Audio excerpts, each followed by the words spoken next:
Salam God Lovers.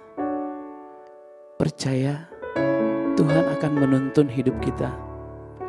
Mari datang ke hadapan Tuhan di pagi ini.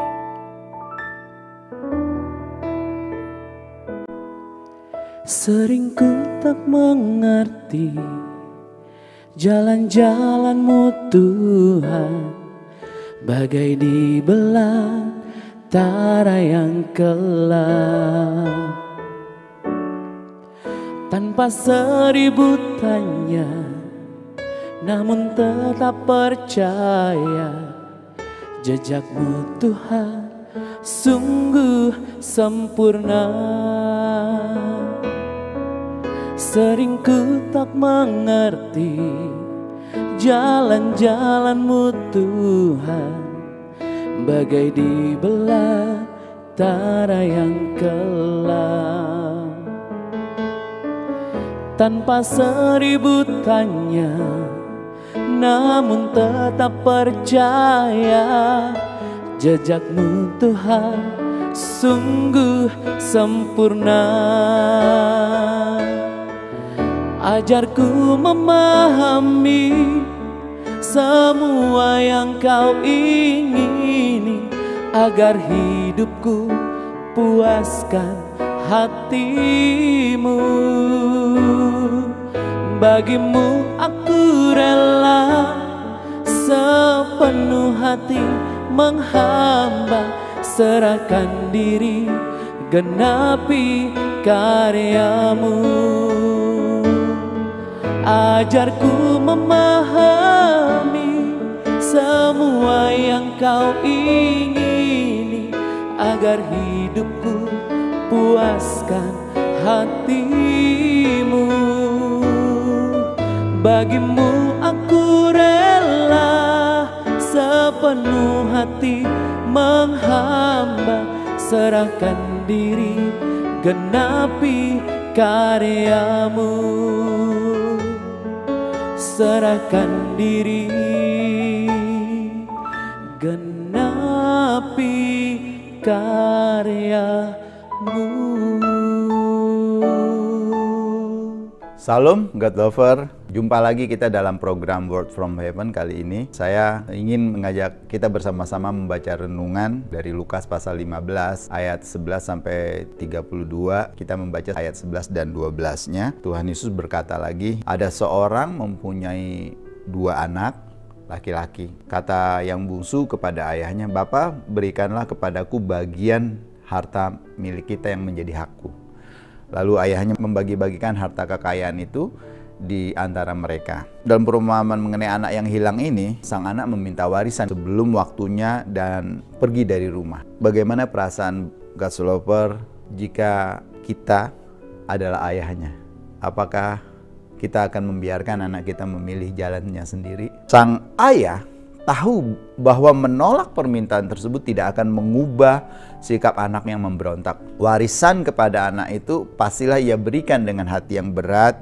Kita tahu pastilah hatinya pedih, karena menurut tradisi pada masa itu, apalagi orang timur, kalau seorang anak minta warisan kepada orang tuanya dan orang tuanya masih hidup, itu sebenarnya kan suatu perbuatan yang tidak sopan, itu menganggap orang tuanya sudah meninggal gitu.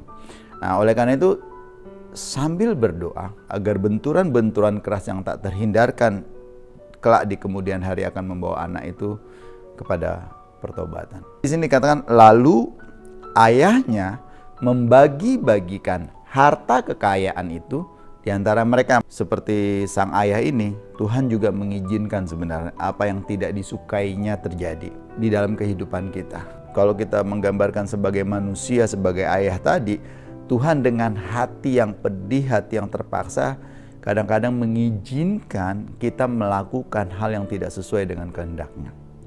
Kita melihat hal ini dalam pemeliharaannya terhadap orang-orang Ibrani pada zaman dahulu. Tuhan telah memperingatkan umat-Nya akan akibat dosa. Tetapi Dia menyerahkan pilihannya kepada mereka. Mereka memilih memberontak, yang menimbulkan akibat yang suram. Kita bisa melihat di dalam kitab Ratapan. yang mengungkapkan bagaimana Yeremia berduka cita atas akibat dari pelanggaran bangsa Israel. Di Ratapan 3 ayat 38, bukankah dari mulut yang maha tinggi, kata Yeremia, keluar apa yang buruk dan apa yang baik? Yeremia meratapi hal ini karena bangsa Israel. Meskipun demikian, pada akhirnya Tuhan memberikan kebaikan lewat kejahatan yang diizinkannya terjadi. Ya, kita bisa ingat seperti Paulus pernah mengatakan, sekarang kita tahu bahwa Tuhan turut bekerja di dalam segala sesuatu untuk mendatangkan kebaikan bagi kita. Jadi hal yang buruk, hal yang jahat terjadi di dalam kehidupan kita, kalau itu diizinkan Tuhan, pasti mendatangkan kebaikan. Nah, fakta ini membuat Yeremia meyakinkan Yerusalem bahwa walaupun Tuhan merasa tidak senang dengan mereka dan Tuhan lebih marah kepada orang-orang Babel yang menangkap bangsa Israel. Kita bisa lihat di dalam Ratapan 3 ayat 31 sampai 36. Tuhan akan mempertahankan keadilan dan mencurahkan kemurahan kepada umatnya. Dalam bacaan kita tadi, kisah anak yang hilang, kita dapat juga mengambil beberapa hal yang bisa kita refleksikan sebagai renungannya God Lovers. Pertama-tama kita melihat ada kemurah hatian. Ayah dalam perumpamaan ini menunjukkan sikap yang murah hati dan penuh kasih dengan membagi-bagikan harta kekayaannya kepada anak-anaknya. Ini mengajarkan kita tentang pentingnya menjadi orang yang murah hati dan berbagi dengan orang lain. Yang kedua, kebebasan. Kita bisa lihat dalam kisah anak yang hilang ini adalah tentang kebebasan. Dalam membagi harta kekayaannya, sang ayah memberikan kebebasan kepada anak-anaknya untuk menggunakan harta tersebut sesuai dengan kehendak mereka masing-masing. Hal ini mengingatkan kita bahwa Tuhan memberikan kebebasan kepada kita untuk menggunakan berkat-Nya, untuk menggunakan talentanya, untuk menggunakan karunia-Nya dengan bijaksana dan bertanggung jawab. Kita diberi kebebasan, tetapi juga tanggung jawab. Dengan membagi harta kekayaannya, ayah ini juga memberikan tanggung jawab sebenarnya kepada anak-anaknya untuk mengelola harta tersebut dengan baik. God Lover, pencinta Word from Heaven, ini mengingatkan kita bahwa setiap berkat yang kita terima juga membawa tanggung jawab untuk mengelolanya dengan bijaksana.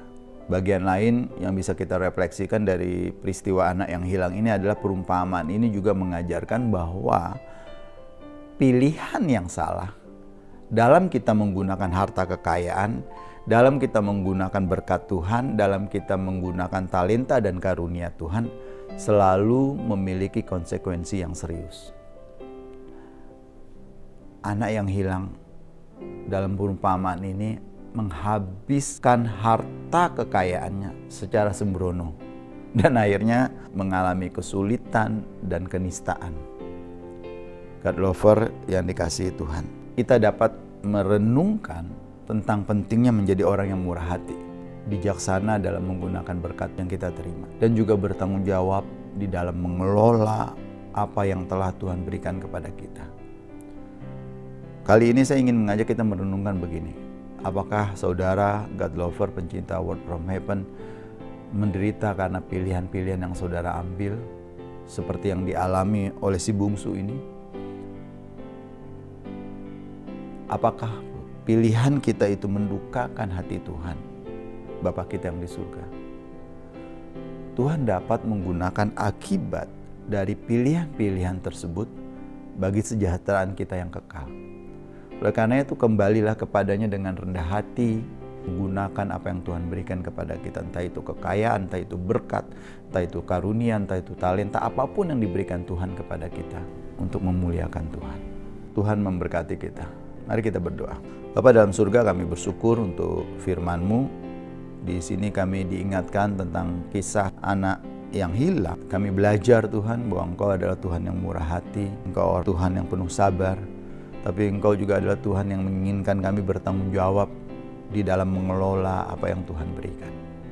Kiranya kami semua belajar untuk menjadi orang-orang yang memperhatikan Tuhan, memperhatikan perkataan Tuhan, memperhatikan apa yang menjadi keinginan Tuhan bagi kami.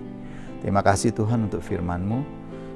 Kami bersyukur di dalam nama Tuhan kami Yesus Kristus. Amin.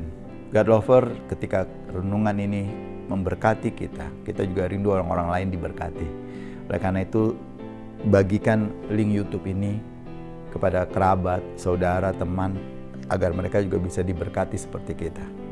Terima kasih, Tuhan memberkati kita semua. Salam.